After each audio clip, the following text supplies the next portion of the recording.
Little Prince, Capitulo 1.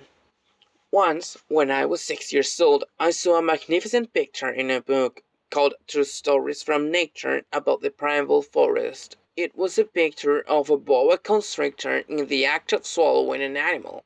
Here is a copy of the drawing. In the book it said, boa constrictors swallow their prey whole without chewing it. After that, they are not able to move, and they sleep through the 6 months that they need for digestion. I pondered deeply, then, over the adventures of the jungle, and after some work with a colored pencil, I succeeded in making my first drawing. My drawing number 1. It looked like this. I showed my masterpiece to the grown-ups and asked them whether the drawing frightened them. But they answered, "Frightened? Why should anyone be frightened by a hat?" My drawing was not a picture of a hat. It was a picture of a boa constrictor digesting an elephant. But since the grown-ups were not able to understand it, I made another drawing. I drew the inside of a boa constrictor so that the grown-ups could see it clearly. They always need to have things explained. My drawing number 2 looks like this.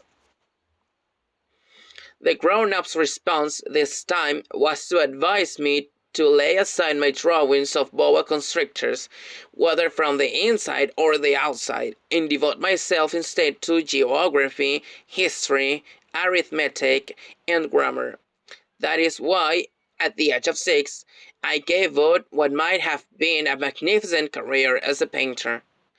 I had been disheartened by the failure of my drawing number 1 and my drawing number 2.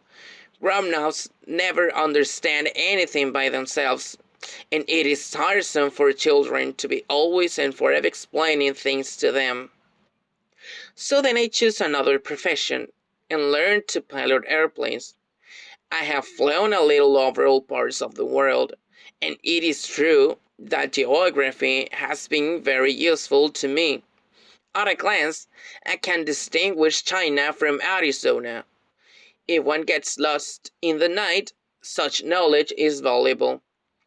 In the course of this life, I have had a great many encounters with a great many people who have been concerned with matters of consequences.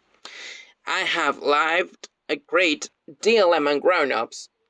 I have seen them intimately, close at hand, and that hasn't much improved my opinion of them.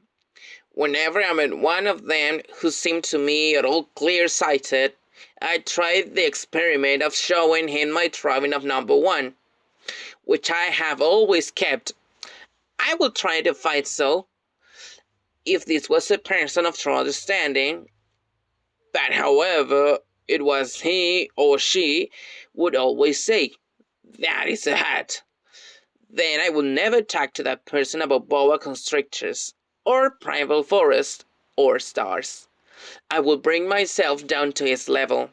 I will talk to him about bridge, and golf, and politics, and neckties, and the grown-ups will be greatly pleased to have met such a sensible man.